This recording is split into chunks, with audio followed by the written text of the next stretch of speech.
श्रोता भाई बहन जो इस पवित्र पावन शिव महापुराण की कथा का लाभ ले रहे हैं। कथा के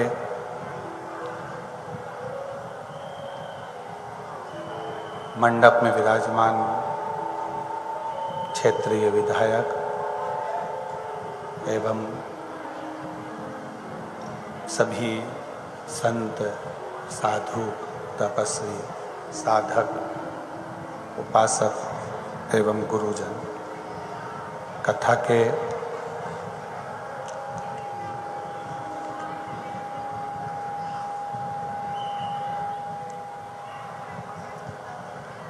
मुख्य यजमान श्री शशिकांत अरविंद जी श्रीवास्तव, बंटी भैया जी, श्री जयवंत लक्ष्मण जी बांगड़, श्री योगेश सोमनाथ नेरकर, श्री ज्ञानेश्वर गोविंदराव एकंडे, श्री श्यामकांत बाबूलाल जी कोटमदे, श्री दिलीप शिवराम बंधान, श्री देवेंद्र विश्वनाथ कोटवादे, श्री नीलेश विश्वनाथ वाणी, श्री नितिन शिवाजी कोतकर, श्री विनोद मधुकर कोटवादे, श्री पांडुरंग वामन सूर्यवंशी, श्री विजय प्रभाकर सूर्यवंशी, श्री गजेंद्र शांताराम कोतकर, सभी यजमान परिवार के लिए एक बार जोरदार ताली बजाकर स्वागत, वंदन, अभिनंदन। जिन्होंने इस पवित्र कथा का यजमान पद ग्रहण कर लाभ लिया है और अपने जीवन को सार्थक बनाया है। प्रभु कृपा से, शिव की करुणा, उनकी उदारता, उनकी दया जो संपूर्ण विश्व में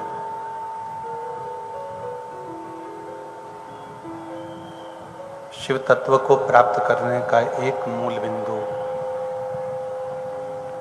शिव महापुराण आप और हमको प्राप्त हो रहा है।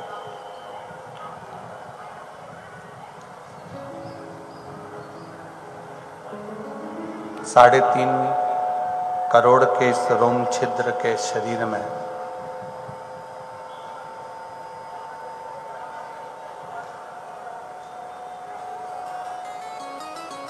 जिसके अंदर 3.5 रोम छिद्र इस शरीर के अंतर्गत है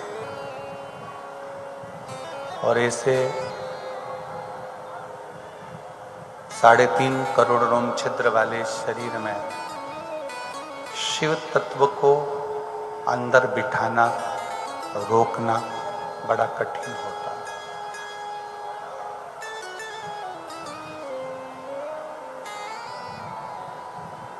आपके घर के अंदर, आपके बंगले में, आपके मकान में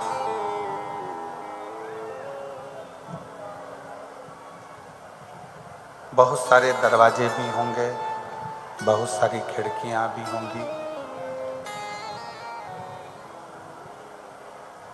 अब कितनी खिड़की, कितने दरवाजे,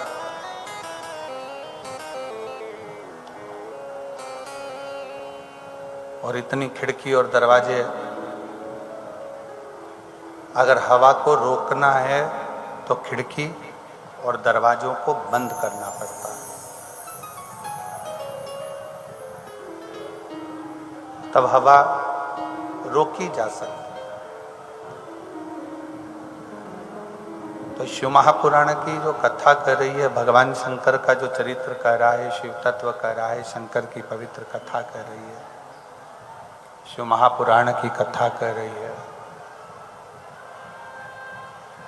कि इस संपूर्ण जीवन में, इस संपूर्ण जीवन में हमारे नेत्र, हमारे मुख, हमारी श्रवण शक्ति, ये कुछ दरवाजे ऐसे हैं जहां से आसक्तियां, काम, वासना, तृष्णा, लोभ,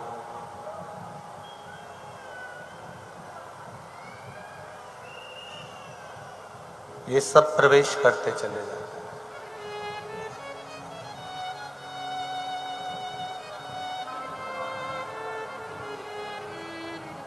इन आसक्तियों से, इन वासना से, काम से, तृष्णा से, लोभ से बचने के लिए एक जो दरवाजा है, नेत्र का दरवाजा, इसको थोड़ा सा ध्यान में और दर्शन में लगाओ।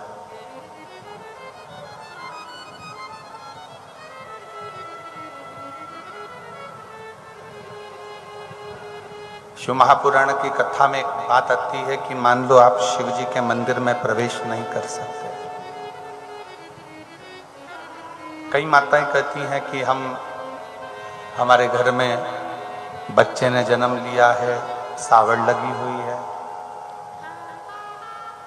कुटुंब में, परिवार में कोई चले गया, सूतक लगी हुई है।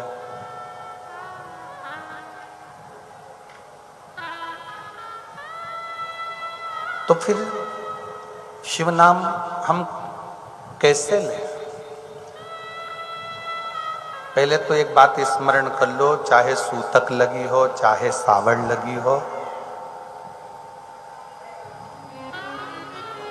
चाहे तुम कितने भी अशुद्ध हो, फिर भी भगवान का नाम लेने में कोई मनाही नहीं है।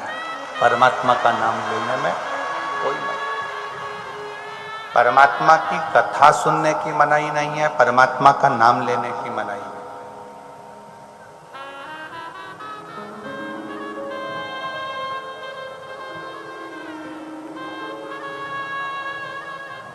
जब कोई मर जाता है तो कौन सी पुराण होती है? जम के बोलो जरा, गरुण पुराण। किसी किसी घर में लोग गीता जी भी वाचते हैं।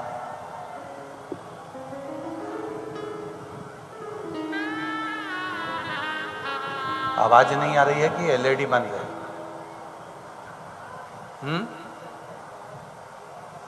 जरा जाकर देखिए, कार्यकर्ताओं को जरा भेजा करो, सुना करो।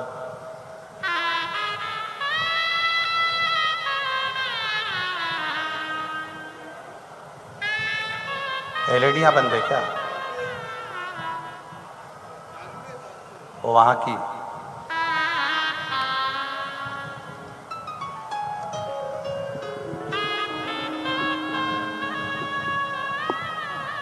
अगर कोई कमी हो जाती है तो भी घर के अंदर शिव पुराण, घर के अंदर गरुण पुराण का स्मरण जो आप लोग करते हैं या गीता जी पढ़ते हैं, शिव पुराण नहीं, गरुण पुराण का स्मरण आप करते हैं और गीता जी पढ़ते हैं, किसी किसी के घर में ऐसा होता है। शास्त्र कहता है, शास्त्र वर्णन करता है कि आप शुद्ध हैं, अशुद्ध हैं, सावड़ लगी है, सूतक लगी है, या कितने भी आप अशुद्ध हैं, तो भी भगवान का नाम लेने में और भगवान का नाम सुनने में कोई दोष नहीं लगता।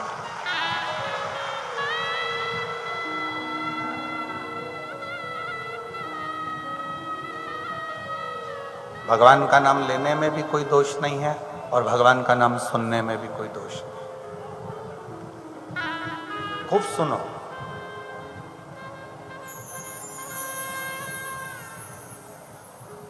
कई माताएं कहती हैं 4 पीढ़ी में, 5 पीढ़ी में, 6 पीढ़ी में, 7 पीढ़ी में कोई चले गया, अब हम कथा सुने कि नहीं सुने, हम मंदिर जाएं कि ना जाएं, कथा भी सुनो, मंदिर भले ना जाकर शिखर का दर्शन करो, और शिखर दर्शनम सर्व पाप नाशनम। घर में कथा को भी सुनिए और मंदिर के शिखर का दर्शन कीजिए।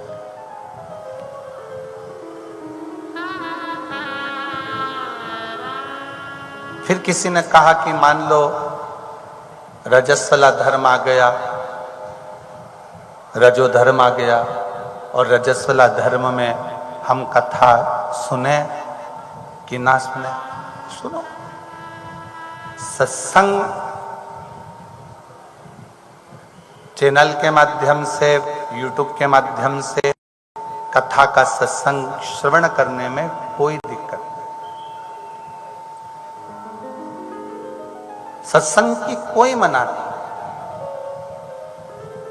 जिस समय पर द्रौपदी का केश खींचा गया था उस समय द्रौपदी रजस्वला थी, रजोधर्म से थी। तो क्या भगवान ने उसका चीर नहीं बढ़ाया?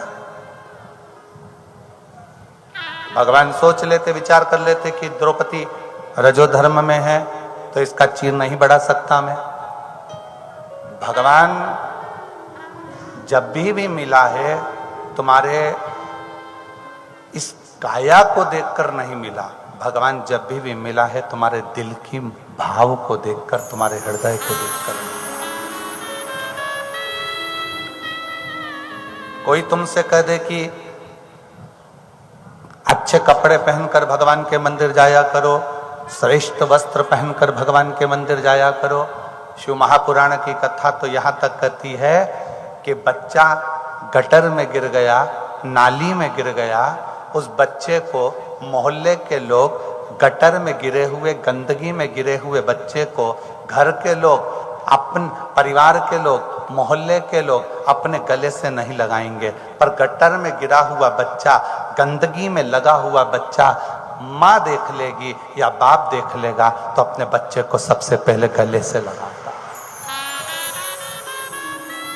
माता पिता अपने बच्चे को गले से लगाते हैं। क्यों?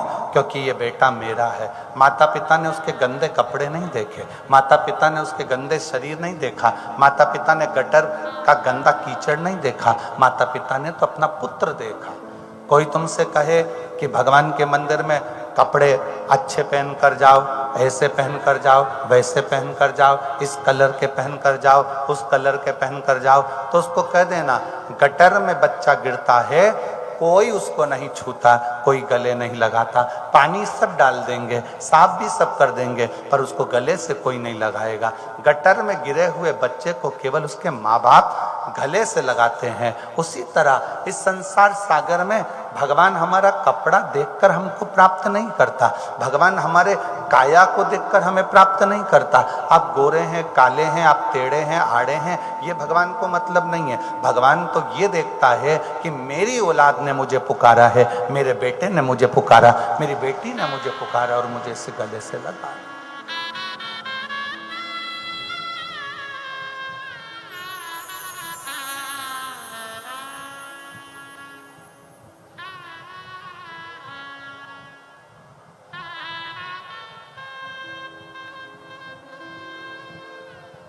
किसी ने एक प्रश्न किया, गुरुजी हमें कुंभ में जाना है, हम क्या लेकर जाएं?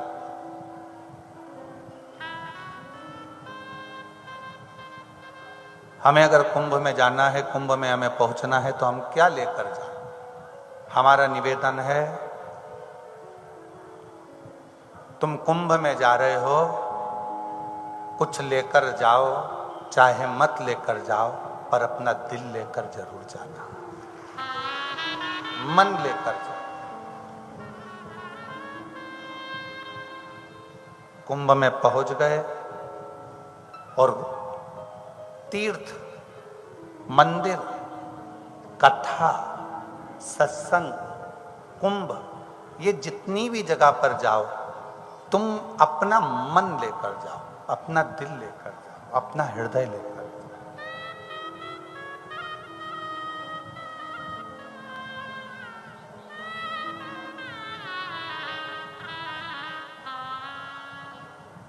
अपना दिल लेकर जाइए। कुंभ में, तीर्थ में जा रहे हो तो अपना मन लेकर जाइए, कथा में जा रहे हो तो अपना दिल लेकर, अपना मन लेकर जाइए।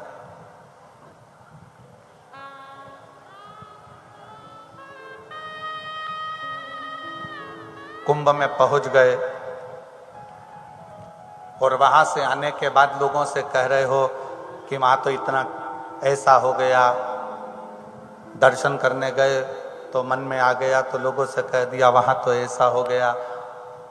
आप यहाँ आ गए कथा में और कथा में आने के बाद आपने कह दिया कि वहाँ भैया बहुत धूप थी, ऐसा था वैसा था, और अन्य बातें आप लोगों ने करी। श्रेष्ठ कथा में, सत्संग में, भजन में, कीर्तन में, स्मरण में, प्रभु के नाम में, प्रभु की भक्ति में आप जब जाओ तो अपना पूर्ण हृदय रखकर, पूर्ण दिल रखकर जाओ, पूर्ण मन रखकर जाओ। मंदिर से वापिस घर जाओ तो मंदिर की कभी बुराई मत करना।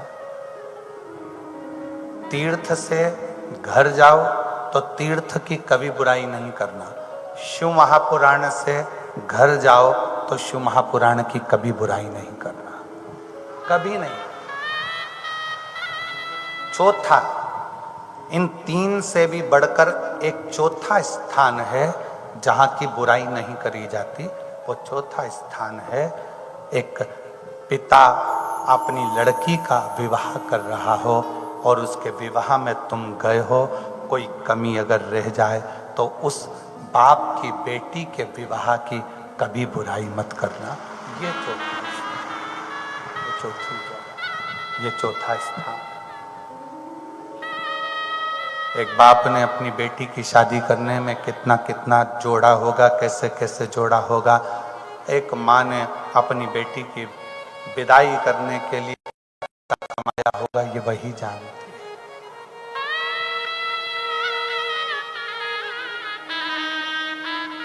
ये वो जानती है।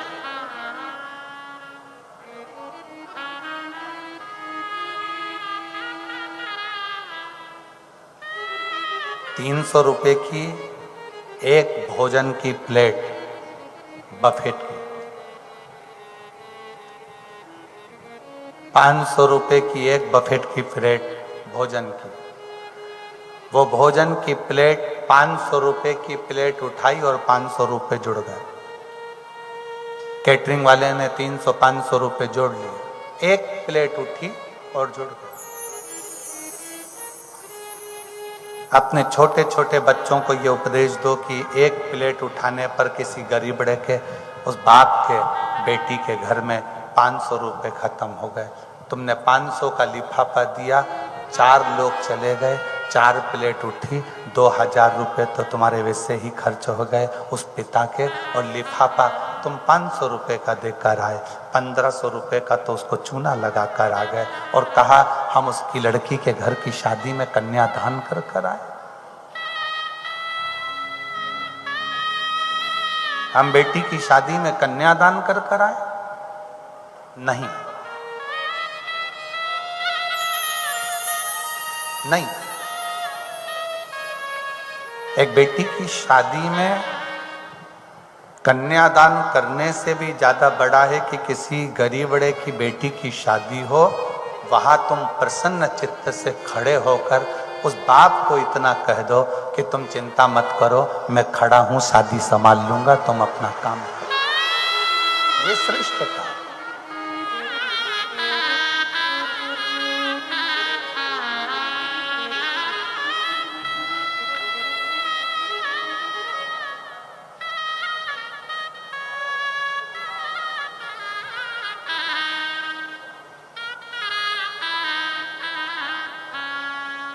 जब कुबेरेश्वर बाबा की धर्मशाला बनकर तैयार हो जाएगी ना, जो आप सब लोगों के सहयोग से जो हॉल बन रहे हैं, कमरे बन रहे हैं, जो धर्मशाला का निर्माण हो रहा है, तो कुबेरेश्वर बाबा की जब धर्मशाला बनकर तैयार हो जाएगी, आपका शुल्क लगा है उसमें, आपका पैसा लगा है उसमें, आपका एक एक रुपया लगा है उसमें।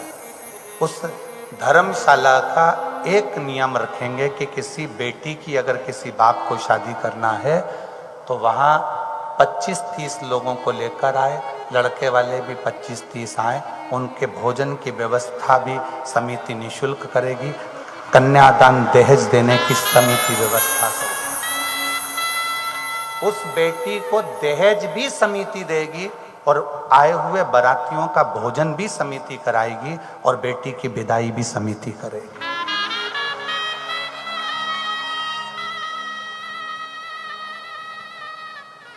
और बाबा के धाम से अगर विवाह होगा तो आशीर्वाद तो मेरा कुबेर भंडारी ऐसा देकर भेजेगा कि उस बेटी की जिंदगी में कभी कमी नहीं आएगी। दहेज भी बाबा देगा, समिति देगी। 25 लड़के वाले 25 लड़की वाले आएंगे, आराम से शादी करेंगे और दहेज भी उनको देकर बाबा विदा करेगा। और आशीर्वाद मेरा कुबेर भंडारी इतना देगा कि उसके जीवन में कभी लक्ष्मी की तो कमी आने वाली नहीं, कभी जीवन में। तुम्हारे द्वारा बनाया गया वो धर्मशाला, तुम्हारे द्वारा निर्माण करी गई वो भवन, तुम्हारे द्वारा बनाया गया। लोग कहते हैं गुरुजी हमको कमरा बनवाना है। हमने कहा कि अगर कमरा अगर पूरा हो गया है तो जो हाल बन रहा है उस हाल में आपका अगर कोई सहयोग राशि लग सकती है तो लगा लो।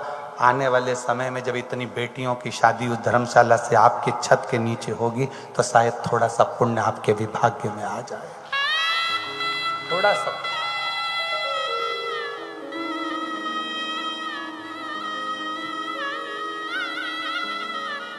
वहां तो केवल आपकी बेटी को दामाद को लेकर आना है और विवाह करना है और जाना। पंडित भी वहीं रहेगा, भोजन भी वहीं रहेगा, रुकने की व्यवस्था भी वहीं रहेगी, सब व्यवस्था वहां रहेगी, सब निःशुल्क बाबा के भरोसे, उसके आशीर्वाद। शिव तत्व है। मंदिर में जल चढ़ाकर वापिस लौटो तो बुराई मत करो, तीर्थ से दर्शन कर कर पहुंचो तो बुराई मत करो। कुंभ जा रहे हो, गंगा यमुना सरस्वती कावेरी गोदावरी सरयू छिप्रा का स्नान कर कर जा रहे हो, वापिस जाकर निंदा मत करो। और चौथा स्थान जो मूल है, किसी बेटी के विवाह में अगर जा रहे हो तो उसके घर में अगर खाने की थोड़ी कमी पड़ जाए, कोई व्यवस्थाओं में कमी पड़ जाए, कोई कमी रह गई है तो उसको नज़रअंदाज करो और उस बेटी के विवाह की बुराई कभी मत करो, क्योंकि वो अपनी बेटी है, अपने गांव की बेटी है, अपनी बेटी। मेरी जीजियों, मेरे जीजाओं, मेरे बेटा बेटियों, आप लोग आज के समय में जानते हो नहीं जानते हो हमें नहीं मालूम, पर यहाँ जितनी मेरी बुजुर्ग माताएं बैठी हैं या बुजुर्ग पिता बैठे हैं, जो मेरे भाऊ बैठे हैं, जो मेरी आई बैठी हैं, इनसे पूछिएगा कि पुराने समय में गांव में अगर एक लड़की की शादी होती थी तो पूरे गांव के लोग उसमें मेहनत कर कर पूरे गांव के लोग बारात को संभालते थे और ऐसा लगता था कि गांव में किसी एक की शादी नहीं, पूरे गांव की बेटी की शादी होती थी, पूरे गांव की।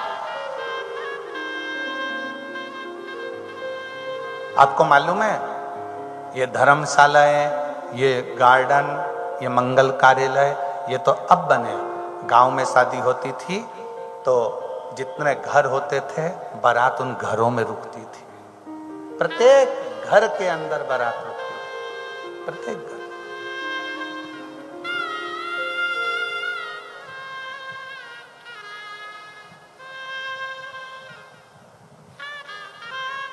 प्रत्येक घर में। और इन्हीं सब चीजों को ध्यान में रखना चाहिए। इसी जब कुबेरेश्वर धाम पर धर्मशाला का निर्माण हो जाएगा, वहाँ थोड़ी व्यवस्था अच्छी हो जाएगी, जब आप लोग शादी करने वहाँ एक फॉर्म दे दिया करेंगे, उस फॉर्म को भर दो कि आपका ये नाम है, आपका ये गोत्र है, आपका ये एड्रेस है, इतनी तारीख की शादी है।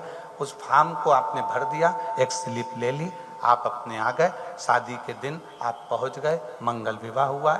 एक दिन पहले पहुंचकर सुबह से शाम तक का कार्यक्रम करो, बाबा का आशीर्वाद लो, प्रदोष काल की आरती का दूल्हा दुल्हन आरती करें, दर्शन करें और बाबा की आरती दर्शन कर कर विदा लेकर बाबा से चले। और हम पूरा नियम बनाएंगे कि प्रदोष की जब लड़का लड़की की विदाई हो तो वो शाम के प्रदोष की आरती दोनों दूल्हा दुल्हन मिलकर अपने हाथों से कर कर बाबा का आशीर्वाद लेकर फिर जाए। प्रयास करें।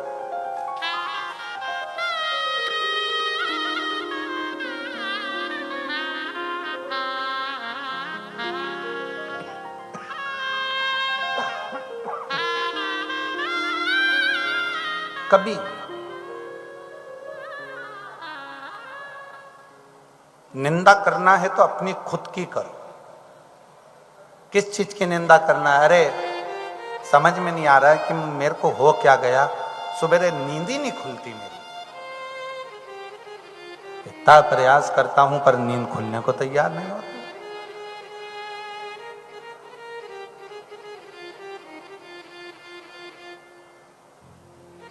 खुद की निंदा करो। ना जाने मुझे क्या हो गया, मेरे को चिड़चिड़ चिड़चिड़ चिड़चिड़ चिड़चिड़ बना रहता है, इतना गुस्सा आता है, इतना क्रोध आता है। खुद की निंदा करो। अपने अवगुण परमात्मा के सामने कहो। अपने अवगुण परमात्मा से बोलो। वो एक लाइन हमारे स्मरण में आती है, कैसे तारोगे प्रभु जी, कैसे तारोगे, कैसे तारोगे भोले, कैसे तारोगे हमारा अवगुण भरा शरीर प्रभु जी, कैसे तारोगे हमारा अवगुण भरा शरीर प्रभु जी, कैसे तारोगे। पाप करंता हसे ये मनवा, जाप करंता रोवे। पाप करंता हसे मनवा, जाप करंता रोवे। काम क्रोध में निश दिन जागे, कथा कीर्तन सोए। काम क्रोध में निश दिन जागे। जब टीवी देख रहे हो तो रात के 11 बज रहे हैं, मोबाइल चला रहे हो रात के 12 बज रहे हैं, नींद नहीं आती, और कथा देखने बैठे या सत्संग में बैठे, सुंदरकांड में बैठे, रामायण में बैठे, काम क्रोध में निस दिन जागे, कथा कीर्तन सो। और कैसी फूटी पड़ी तकदीर, कहो ना कैसे तारोगे। कैसी फूटी पड़ी तकदीर, कहो ना कैसे तारोगे। कैसे तारोगे मेरे बाबा, कैसे तारोगे। कैसे तारोगे भोले जी, कैसे तारोगे। हमारा अवगुण भरा शरीर भोले जी, कैसे तारोगे। पाप करंता हंसे या मनवा, जाप करंता रोए। ये टूटा हुआ माइक का स्टैंड है बाबू, ये बार बार क्यों है? पाप करंता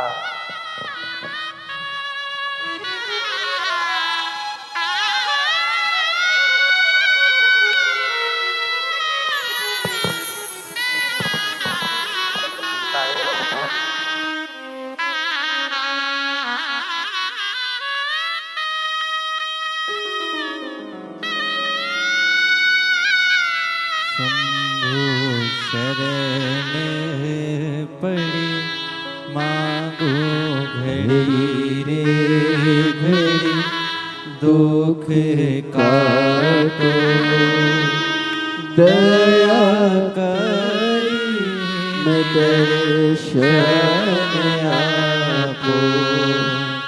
शंभु शरण पड़ी मांगो घड़ी रे घड़ी, दुख जाप करंता हसे मनवा, जाप करन तारो, काम क्रोध में निस दिन जागे, कथा कीर्तन सो पाप करन में खूब हंसे मुस्कुराए, पर जाप करते समय रोवे तो क्या मतलब? क्यों? किसकी? और ऐसी फूटी पड़ी तकदीर, कहो ना कैसे तारोगे, मारा अवगुण भरा शरीर, कहो ना कैसे तारोगे। बड़ी मुश्किल से ये मानव की देह मिली है, इसको निंदा में ना लगा, निंदा से परे हो जाओ, निंदा से परे।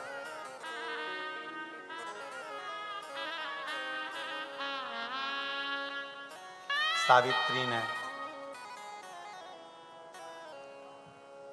देवऋषि नारद से कहा था कि आपने मेरा भाग्य बता दिया कि मेरी शादी सत्यवान से होगी तो वो 1 साल तक जीवित रहेगा। संसार की ना जाने कितनी बेटियां, कितनी माताएं, कितनी महिलाएं ऐसी हैं जिनको अपना भाग्य नहीं मालूम कि इनके साथ होगा क्या।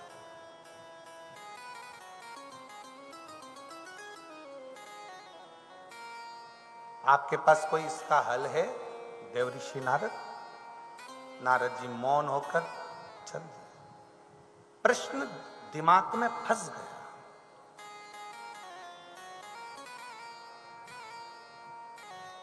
प्रश्न दिमाग में फंस गया।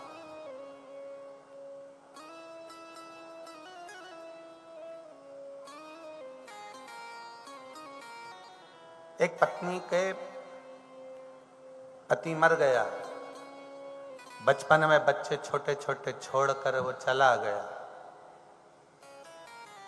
और वो महिला किसी दूसरे की खेती में जमीन पर काम कर कर कर कर कर कर अपने बच्चों को बड़ा कर ले।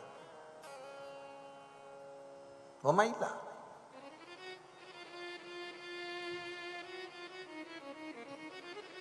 एक दिन उसी महिला के बच्चे जब बड़े हो जाते हैं और बड़े होकर अपनी माँ से, खेती में काम कर रही माँ से कहते हैं, माँ तूने मुझे पढ़ाया लिखाया, इतना बड़ा कर लिया, मैं पढ़ भी लिया, पर माँ क्या हम दोनों बेटों को तूने पढ़ाया, क्या हम दोनों की किस्मत में कभी कोई नौकरी सरकारी नहीं लिखी?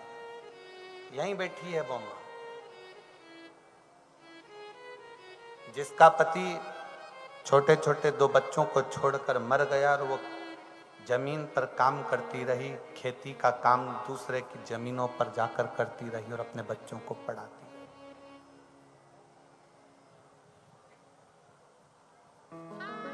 5 साल से बेटे लगातार कह रहे थे माँ से, माँ क्या हम लोगों की कभी नौकरी नहीं लग सकती? हमें भी दूसरों की जमीन पर ही काम करना पड़ेगा।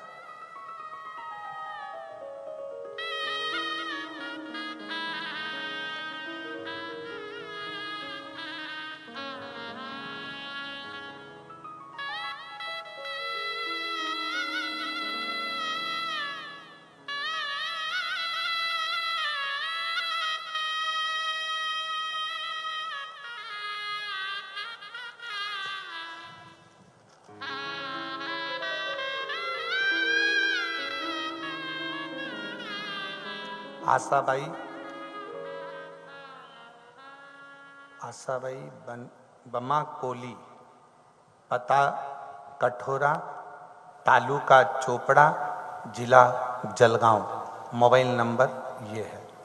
कहीं बैठी हो तो हाथ हिला सकती हैं। आशाबाई, ये बना है कि वर्मा है, क्या लिखा है? बना, आशाबाई बना कोली, पता कठोरा, तालुका चोपड़ा, जिला जलगांव, मोबाइल नंबर ये है। कहीं बैठी हो आ जाइए, एक बेलपत्र ले जाइए, आ जाओ। मैं एक लोटे जल का क्या वर्णन करूं गुरुदेव। मेरे बाबा पशुपति व्रत की ने मेरे को खुशियां दे दी। मेरे पति, मेरे बच्चे छोटे छोटे थे तभी गुजर गए थे। मैंने खेतों में मजदूरी करके पाला। दोनों बच्चों को शुरुआत से ही सरकारी नौकरी के लिए तैयार करने का प्रयास किया। 5 वर्ष से नौकरी की तैयारी करे पर नौकरी नहीं लगी तो बच्चों का हृदय टूट गया। मैंने अपने बच्चों से कहा तुम भी पशुपतिनाथ का व्रत करो, मैं भी करती हूँ। एक व्रत पूर्ण हुआ पर नौकरी नहीं लगी। 2 बार पशुपतिनाथ का व्रत किया। 2 बार पशुपति नाथ के व्रत को किया पर रिजल्ट नहीं आया। मैंने व्रत शुरू किए, करने को कह दिया, फिर बच्चे उसी व्रत को करना प्रारंभ कर दिए और आज बाबा की कृपा से मेरे बेटे की नौकरी सरकारी लग गई और उसकी शादी भी पक्की हो गई। मैं बाबा को धन्यवाद देने के लिए आई हूँ। एक बेटे की तो नौकरी लगी सरकारी, दूसरा बेटा कहता है माँ मेरी भी नौकरी लगे। मैं अपने बेटे को लेकर सिरपुर चली गई कथा में। सिरपुर के कथा पंडाल में बेटे को लेकर बैठ गई और बाबा से प्रार्थना करती रही, बाबा ऐसी कुछ कृपा करो, मेरे बेटे ने कई परीक्षा दी है पर उसका रिजल्ट नहीं आ रहा और उसकी नौकरी नहीं लग रही। बाबा ने ऐसी कृपा करी, सिरपुर की कथा सुनकर मैं घर गई और 16 दिसंबर 2024 को बाबा की कृपा से मेरे छोटे बेटे का इंडियन नेवी में सिलेक्शन हो गया। मैं बाबा को यहाँ प्रणाम करने के लिए। एक लाइन उसने लिखी है कि मैं दूसरे के घर में काम करती हूँ, आज मुझे खुशी है कि मेरे बाबा ने मेरे दोनों बच्चों का हाथ पकड़कर उसको पार लगा दिया। एक विश्वास, एक भरोसा, एक दृढ़ता आपके भीतर है।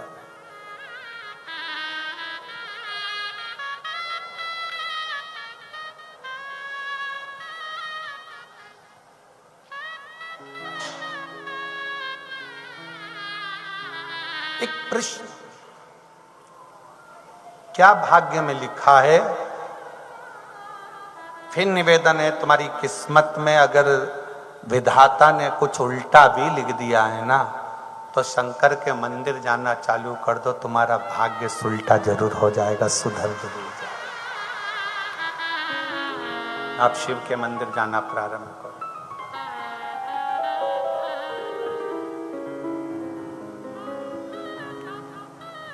आप शिव की शरणागति ग्रहण कर लो, शंकर की चौखट पर जाना प्रारंभ कर दो, आपका भाग्य सुधरना प्रारंभ हो जाएगा। भाग्य सुधरना प्रारंभ। निंदा से दूर रहो, शिव की शरणागति ग्रहण करो। जैसे सावित्री ने देवऋषि नारद के सामने बहुत बड़ा प्रश्न खड़ा कर दिया, संसार की सब नारियों का भाग्य कौन बताए?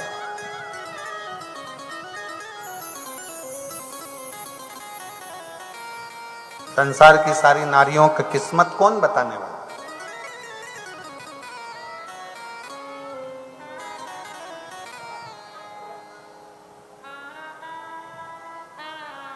पुण्य कमाने के लिए जाओ, पर पुण्य कमाते कमाते पाप लेकर वापिस मत आओ। शिव पुराण कहते हैं तीर्थ जाओ पुण्य कमाने के लिए, मंदिर जाओ पुण्य कमाने के लिए, गंगा नहाओ, त्रिवेणी संगम स्नान करो, कुंभ जाओ पुण्य कमाने के लिए, कथा में जाओ पुण्य कमाने के लिए। पर किसी की निंदा में अगर हम लगे हुए हैं, गलत विचारों में हम लगे हैं, गलत सोच में हम लगे हैं, गलत भाव में, गलत दृष्टि में हम लगे हैं, तो हम वहाँ पुण्य कमाने के लिए नहीं, फिर हम वहाँ से पाप एकत्रित करने के लिए जाओ। कथा में आए हो ना, सबको मालूम है कि कथा हो रही है साकरी में, पंडाल भी लगा है, भोजन व्यवस्था भी है, रुकने की व्यवस्था, सब कुछ है। और ये बात सब जानते हैं कि पंडाल कितना भी बड़ा लग जाता है पर भोलेनाथ तो कैलाश पर रहते हैं ना, तो पंडाल तो छोटा पड़ता ही है, कैलाश विस्तार है। शिव की कथा विस्तार। हर व्यक्ति को इस भाव में आना चाहिए कि हम कथा सुनने जाएंगे, पंडाल में जगह मिली तो ठीक है, ना मिले तो अपना छाता लगाया, अपनी पानी की बोतल रखी, अपना बैठे आसन बिछाकर, अपना ओढ़ना, अपना बिछाना, अपना छाता लगाकर, अपना खुद का टेंट बनाया, बैठे और कथा सुन। अब कोई जाए यहां से कथा सुनकर, सूरत की कथा सुनकर जाओ, साकरी की जाओ, सिरपुर की जाओ और घर जाकर कहो कि सामा तो इतनी भीड़ थी, बैठने की व्यवस्था बहुत मुश्किल से मिली, अरे गर्मी पड़ रही थी, धूप पड़ रही थी। तो सीहोर वाला महाराज तो कितना चिल्ला चिल्ला कर कह रहा है कि सोने की रकम पहनकर कथा में मत आओ, कीमती सामान लेकर कथा में मत आओ, अपना बिछाने का लाओ, ओढ़ने का लाओ, पानी की 2 बाटल लाओ, एक छाता और मिर्ची का ठेसा अपना लेके चलो साथ में, बड़े प्रेम से अपना पाओ, अपना आनंद लो, अपना आनंद सुख पाओ।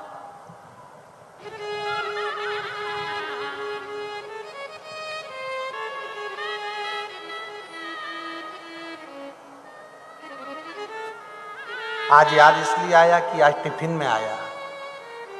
तो आप अपनी व्यवस्था से चलो।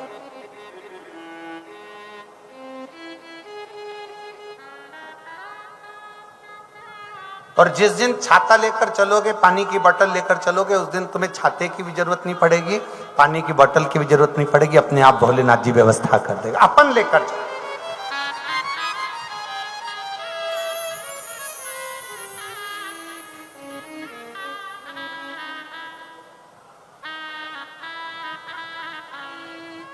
कई लोग सीहोर आते हैं कुबेरेश्वर बाबा की भूमि पर, सोने की रकम पहनकर आने की जरूरत क्या है? वहां तो बाबा से कहो कि तुम दो मुझे, तुम मेरे बाप हो, तुम मेरे पिता हो।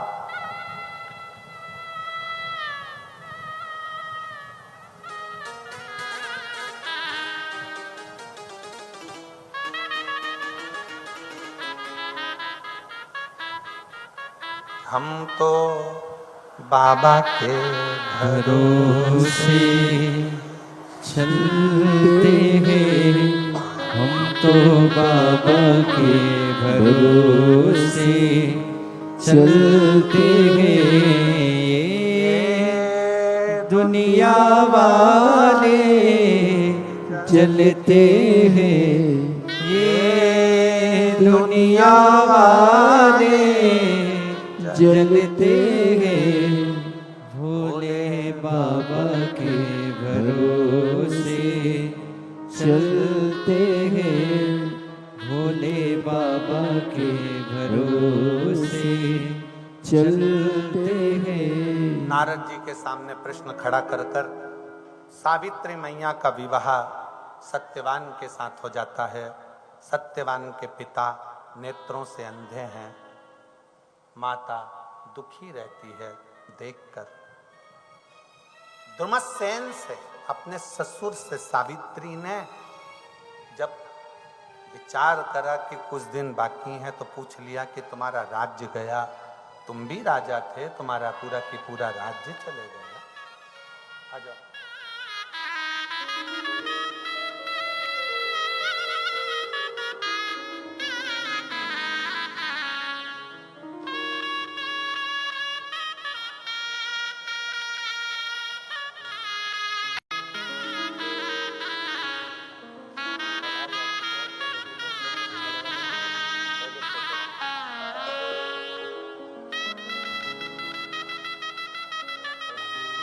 बधाई। माँ ने दूसरों के खेत पर काम कर कर अपने बच्चों को पढ़ाकर सरकारी नौकरी लगी है, वह जोरदार ताली।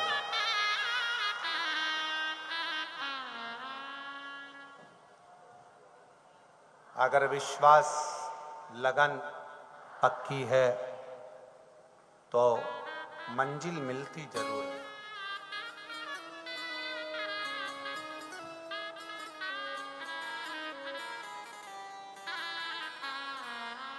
दरबार किसी और का हो तो जाने में शर्माया करो।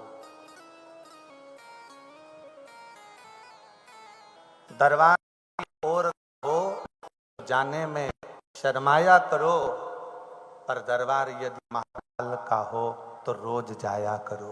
प्रतिदिन प्रतिदिन वो घड़ी है।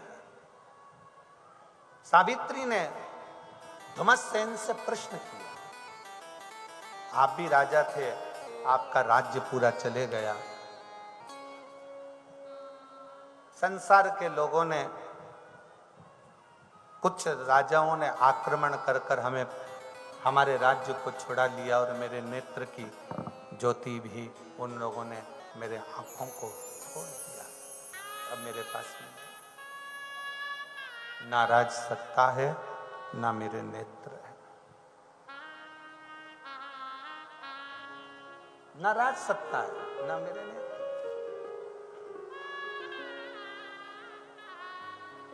तुम्हारे पास में, सावित्री ने अपने ससुर जी से कहा, आपके पास में कुछ है?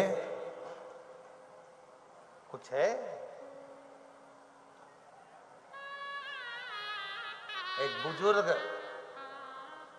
सास ससुर अपनी बहू को धन दें चाहे ना दें, पर बुजुर्ग सास ससुर अपनी बहू को अपने जो पुरानी पूजा होती है ना, कोई लड्डू गोपाल है, किसी के घर में कोई मूर्ति है, किसी के घर में कोई पूजन है, अपने बहू को वो जरूर दो और कहो बेटा हमारी दुख की घड़ी में भी हमारे घर में जो देवालय में जो भगवान बैठे हैं ना मंदिर में, इस मंदिर के भगवान ने, मूर्ति ने हमारा साथ दिया है, तेरी दुख की घड़ी में ये जरूर साथ देगा। ये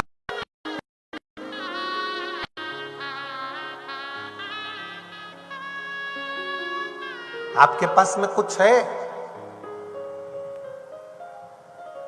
और आज आप सबसे निवेदन करेंगे, आपके पास देने के लिए कुछ भी नहीं हो तो एक बार मुख से श्री शिवाय नमस्तुभ्यम जरूर कहकर निकल जाया करो। तो वो भी दान है, अपने मंत्र का दान, अपनी भगवान के शब्द का दान, उनकी वाणी का।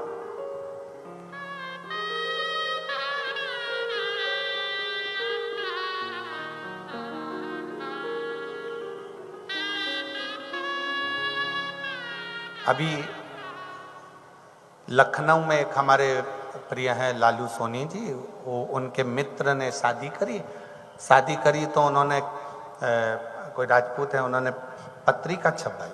उस पत्रिका का जो लिफाफा था, जिस लिफाफे में वो कार्ड डाल रहे थे, उसमें उन्होंने एक स्लिप चिपकाने वाली दरवाजे पर श्री शिवाय नमस्तुभ्यम की उसी के अंदर रख दी।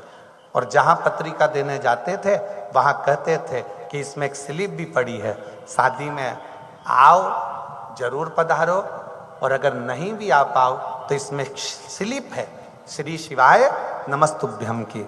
अपने खुद के घर के दरवाजे पर वो स्लिप चिपकाना जरूर, जिससे आपके घर में आने वाले की जिंदगी भी खुशहाल हो और आपकी जिंदगी भी खुशहाल।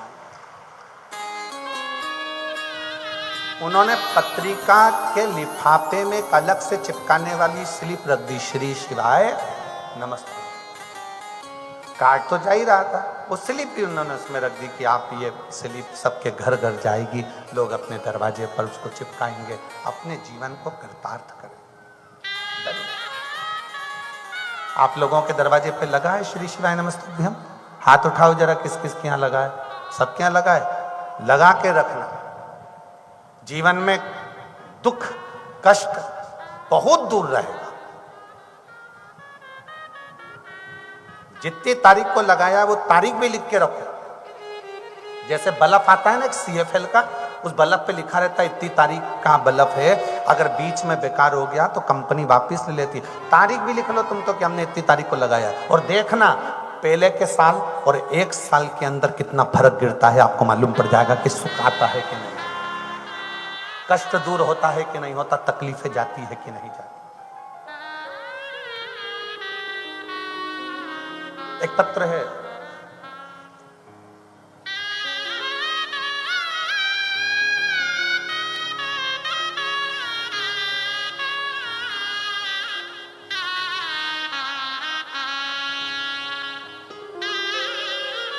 मेरा नाम सो रोहिणी भरत पवार चौधरी। कहीं बैठे हों तो हाथ हिला सकती हैं। मुकाम पोस्ट पीपलनेर, तहसील साकरी, जिला धुलिया की रहने वाली हूँ। आप ही हैं? बच्चे आए हैं के साथ में? ले आइए। मेरी शादी को 11 साल हो चुके थे, कोई संतान नहीं थी। 11 साल हो गए थे, कोई संतान नहीं थी। मैंने बहुत जगह गोदी भी भरवाई पर कोई फर्क नहीं पड़ा।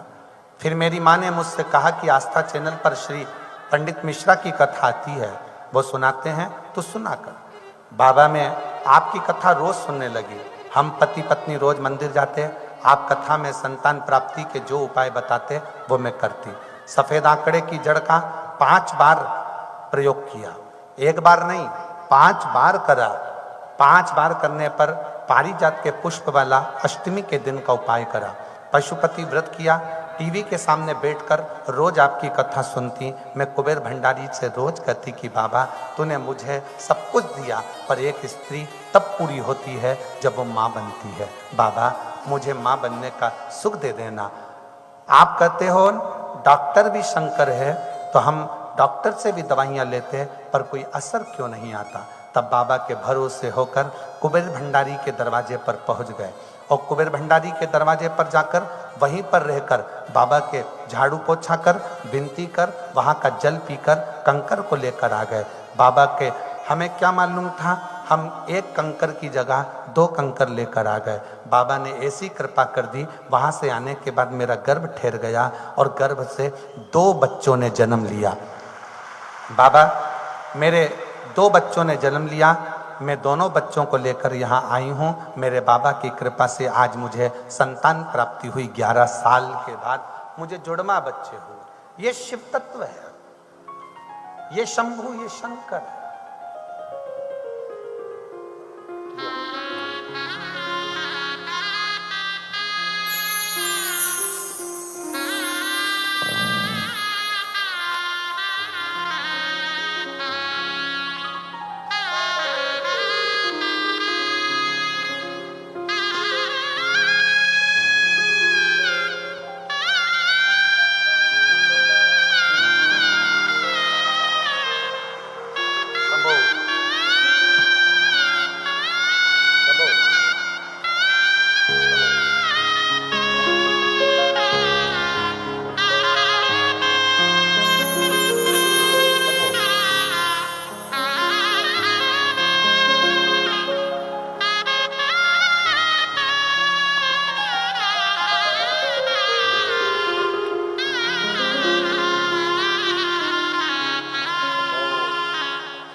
बधाई आपको।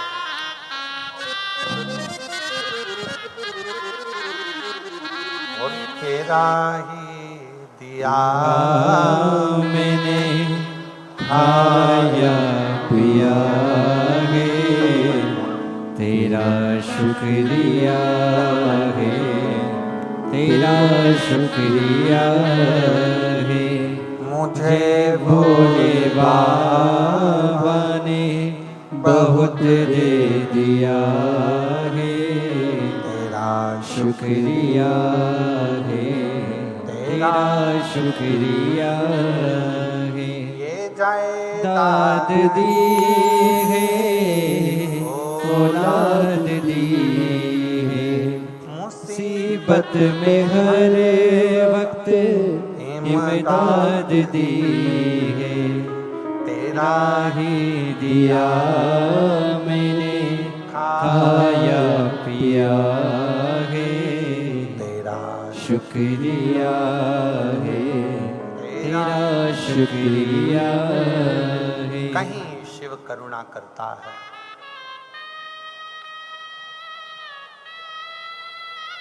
कुछ है आपके पास देने के लिए? कुछ है? ससुर ने कहा, हाँ, मेरी पोटली में एक पुरातन छोटा सा लिंग है, शिवलिंग, छोटा सा।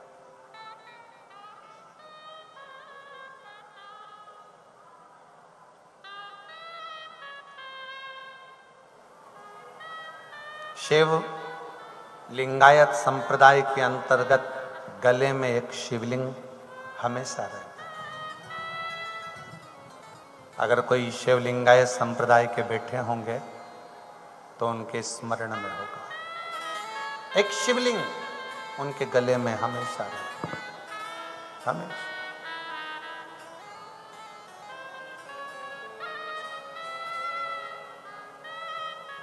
सत्यवान के पिताजी ने कहा कि मेरे पास में एक शिवलिंग है।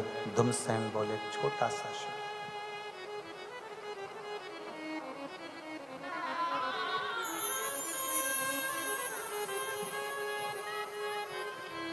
वो छोटा सा शिवलिंग मेरी पूंजी है।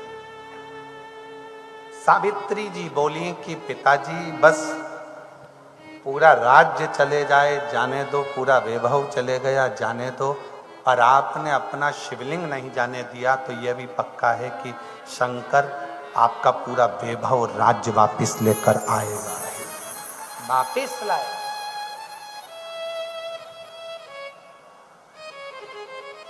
क्यों?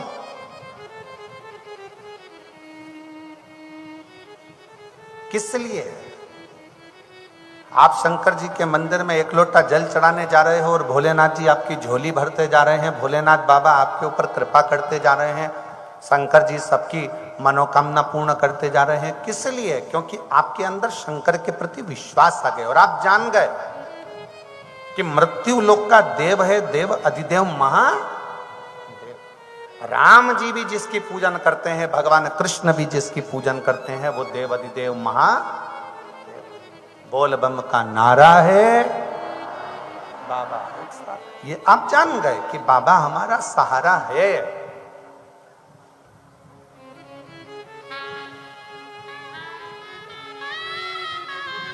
आप लोगों की बुद्धि में ये बैठ गया कि शंकर पर जल चढ़ाएंगे और हमारा सारा दुख मिटेगा। सावित्री समझ गई, मेरा पति सत्यवान 1 साल होने में केवल 2 दिन बचे हैं, मेरा शिव मेरे पति को वापस देगा, क्योंकि उसका नाम कालाधिपति महाकाल है। काल पर विजय करने वाला केवल एक है, वो देव अधिदेव महादेव है, केवल एक।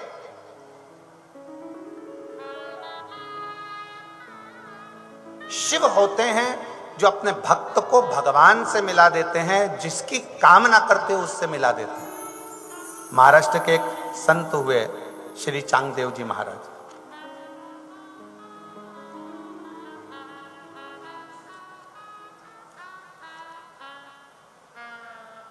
महाराष्ट्र के एक संत हैं, सुना है कि नहीं सुना नाम?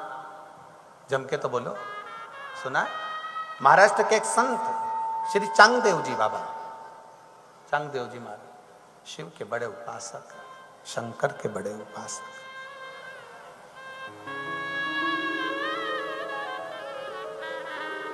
उनकी उम्र का कोई अंदाजा नहीं है, उम्र का। शिव के इतने बड़े भक्त थे चांगदेव जी की, शंकर की ज्योति की पूजन कर कर ज्योतिर्लिंग के रूप में उसको पूज लेते थे। संत श्री चांगदेव जी महाराज काल भैरव की स्तुति करते थे तो शंकर दर्शन देने के लिए आ जाते थे। श्री चांगदेव जी इतनी तप साधना में लीन रहते थे कि शंकर भी उनको देखकर प्रसन्न होते थे। महाराष्ट्र के ऐसे संत महाराष्ट्र में जन्मे हैं भारत की भूमि में सबसे ज्यादा अगर संत कहीं जन्म